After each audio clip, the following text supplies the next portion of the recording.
Bonsoir à tous et bienvenue pour cette revue de presse de la semaine. On va s'intéresser à trois parutions, le journal L'Écho du Nord, Moutouki et le quotidien national L'Union. On va aller du côté de la province Loboué, Lolo, plus précisément dans la capitale provinciale, à savoir Koulamoutou, où un jeune de 21 ans abusait sexuellement de sa tante âgée de 78 ans.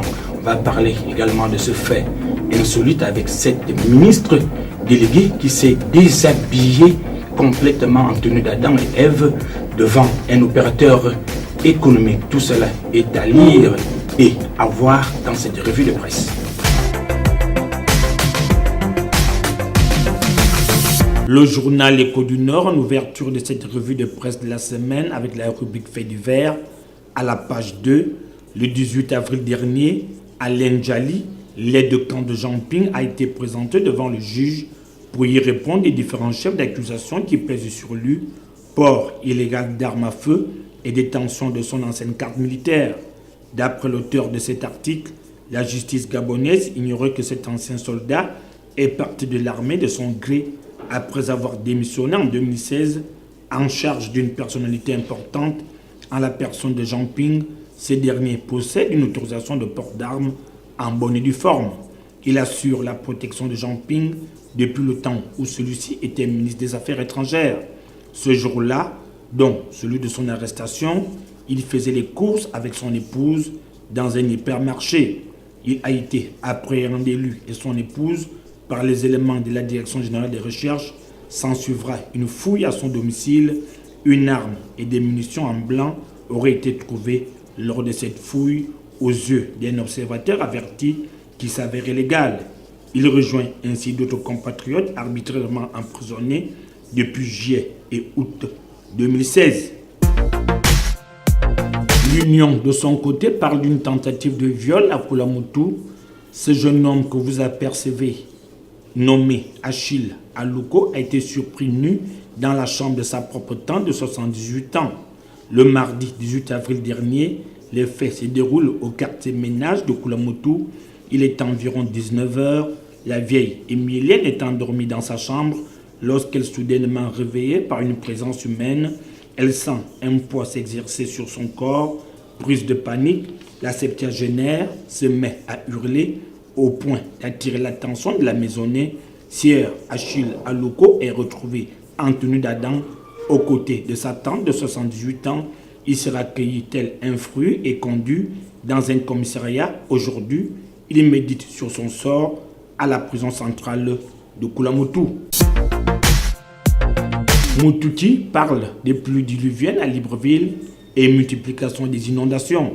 C'était le cas au pont de Iaï, comme l'illustre cette photographie, et dans plusieurs autres quartiers de la ville. La pluie torrentielle qui s'est abattue sur Libreville il y a quelques jours a fait de nombreux sans-abri en juger par les alertes qui ont été données à Libreville, où plusieurs personnes lançaient les appels à l'aide. Peine perdue, les idées des gouvernants sont ailleurs. Le pillage des caisses de l'État demeure leur seul objectif. Économie à présent avec le journal Moutouki, fuite des investisseurs et paupérisation des masses. Étranglés par la dette extérieure qui réduit la générosité de ses créanciers traditionnels, le régime des émergents endigués, tant bien que mal, une grogne sociale croissante. Comment Ali compte-t-il s'en sortir maintenant, s'interroge notre confrère et auteur de cet article. Une ministre déléguée se déshabille devant un opérateur économique, à lire à la page 1 du journal Moutouki. Cette affaire alimente des conversations dans la capitale gabonaise, tellement connue de tout le monde. On est en même de se poser un certain nombre de questions sur ce qui a pu arriver à cette compatriote pour afficher un tel comportement. Beaucoup s'amusent à dire que son appétit pour l'argent facile serait à l'origine de cet incident honteux. Elle se serait rendue dans le bureau d'un opérateur économique. Une fois à l'intérieur, témoigne cet homme d'affaires, elle va me supplier de fermer la porte à clé et s'est déshabillée pour me demander de l'argent et me dire de mettre à sa disposition mon jet privé pour la transporter dans sa province. Je lui ai dit que vu mon âge, je ne me fais plus rouler facilement. La suite est à lire dans la prochaine parution de ce journal. Le dernier scrutin présidentiel au Gabon alimente pas mal de conversations. Ali Bongo, vraiment droit dans ses bottes, s'interroge notre confrère du journal Moudouki à la page 4. Notre confrère publie un tweet du député européen Joe Lennon, daté du 18 avril 2017 à 13h01. Hashtag Gabon, le nouveau président de la France doit changer la politique envers les dictateurs et sanctionner surtout le fraudeur Ali Bongo Ondimba. L'eurodéputé Joe Lennon exhorte le prochain locataire de l'Élysée à revoir le cas du président gabonais.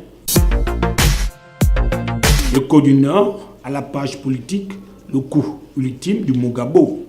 Le mouvement gabonais pour Ali Bongo Ondimba croyait avoir fait le tour du propriétaire et bien huilé et vissé son affaire après le départ des membres d'Héritage et Modernité du Parti démocratique gabonais.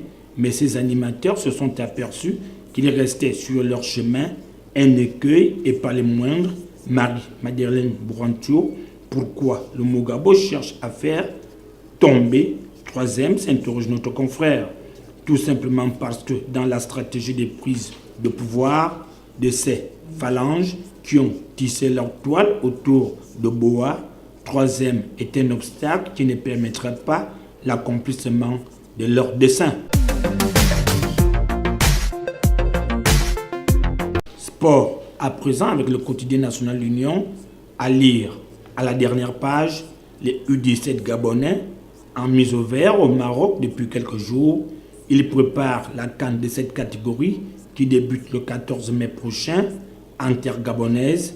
Dans le cadre de la préparation, ils ont battu l'équipe marocaine Iseka 2-1 qui évolue au championnat de deuxième division de ce pays. Les nôtres auront pour adversaire, toujours en amical, les 22 et 25 avril prochains, la Tanzanie, elle aussi qualifiée pour cette épreuve. Merci d'avoir été des nôtres. On se donne rendez-vous pour un tout autre numéro. À très vite.